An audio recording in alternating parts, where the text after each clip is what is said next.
मैं कौन हूँ, मेरा कौन है, इस बात पर हर जुबां मौन है।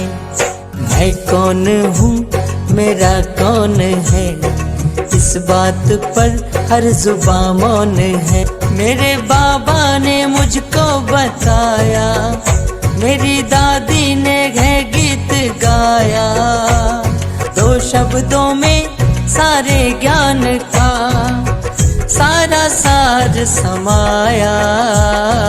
वाघर मैं वह बाबा मेरा, वाघर ड्रामा वह भाग्य मेरा।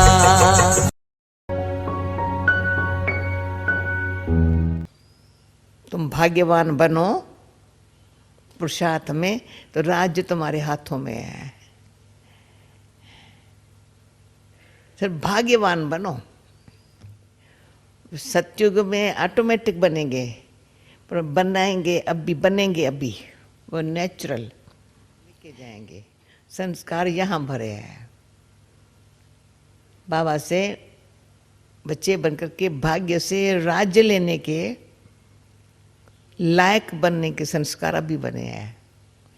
संकल्प में सबका कल्याण हो, उद्धार हो, उपकार हो, तीनों में कल्याण हो, सबका कल्याण हो।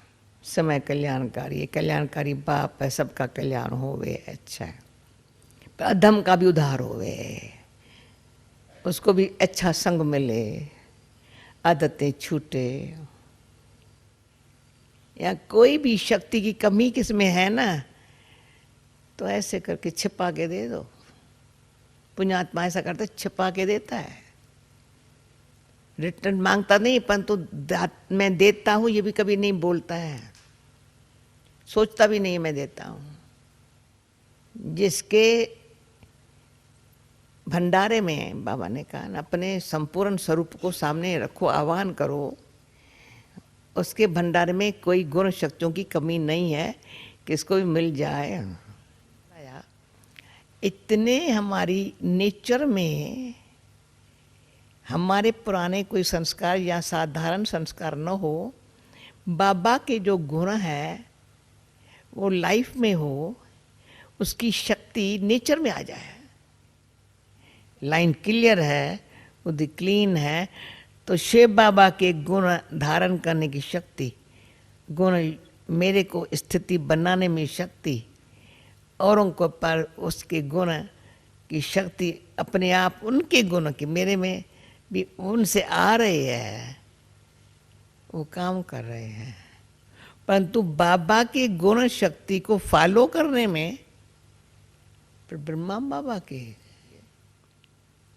अपने पर्सनैलिटी में अगर इतनी जो बाबा ने कहा रूहानियत हो, नैनों में मुख पर मुस्कान हो, मुस्कान भी किसी को दुख बुला करके मुस्काना सिखा देवे, ऐसे हमारे नैन चैन हो। पर ऐसे लगेंगे जो सारे कल्प में अभी का जो हमारा रूप बनेगा ना, भले मैं माँ मुख से न करे ना, पर सुख तो सबको मिले, शांति तो मिले। हमको मेहमान नहीं चाहिए, पर योग्यता तो आए किसको सुख शांति देने की।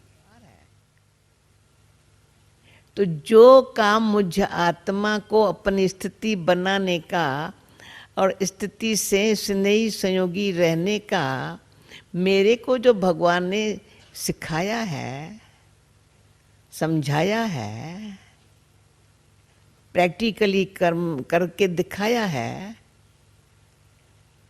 वो छोड़ के फुल स्टॉप कैसे दूं? पर क्वेश्चन उठे, फिर कभी आश्चर्य खाऊं, मैं नहीं समझा था ये मेरे से होगा। अरे हुआ है तो क्या हुआ है, नथिंग न्यू, समथिंग न्यू होने वाला होगा। इतना ज्ञान को अंदर गुप्त यूज करने से सदा सतह योगी रह सकते हैं।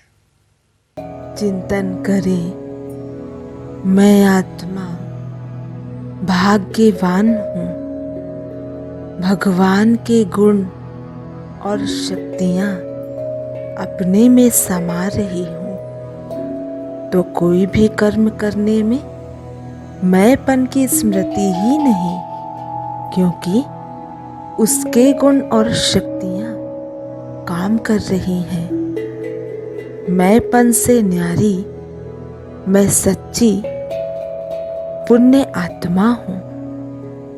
ज्ञान को अपने अंदर गहरा समा रही हूँ।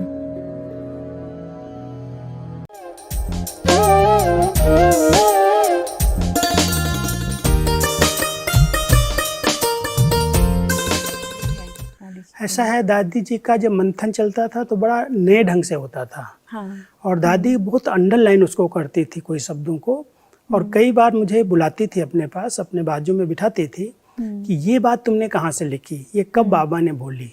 क्योंकि बाबा ने तो साकार में मुरली जब चलाई तब मैं तो था नहीं, मैं तो बाद में आया हूँ। तो मैं कहता था दादी बाबा की मुरली में ये पॉइंट्स हैं। कहती थी आज ये नई मैंने सुनी।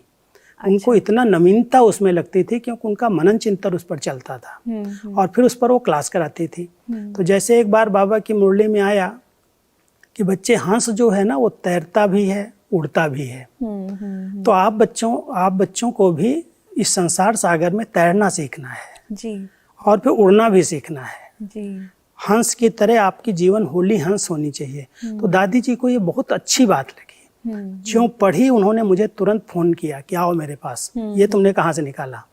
था तो बाबा के महावाक्यों में ही। फिर ऐसी जब भी बातें आती थी तो मुझे कहती तुम बहुत वंडरफुल है, कहाँ से पॉइंट्स निकालता है, कैसे लोगों को पहुंचाता है। मतलब दादी का इन महावाक्यों पर बहुत ध्यान जाता था। तो एक तो उनका स्नेह था, दूसरा उनके अंदर सबके प्रति बहुत विश्वास था, और तीसरा एक सम्मान देने की अच्छी भावना थी जी, जी। और चौथा उनके अंदर समझ थी। समझ करके हर एक की नेचर को, हर एक के अंदर क्या इच्छाएं हैं, उनको क्या जरूरत है, उसको समझ करके उनको हैंडलिंग किया। इन 4 विशेषताओं के आधार से संगठन को उन्होंने एक करके रखा। एकत्र किया। इसके कारण इतना विस्तार किया। 13 वर्षों तक मुख्य प्रशासिका के रूप में उन्होंने कार्यभार संभाला, 2007 से लेकर के 2020 तक। और उस कार्य व्यवहार में कोई भी अंतर आने नहीं दिया। जैसे चला था उससे भी अच्छा चलाने का उन्होंने प्रयास किया।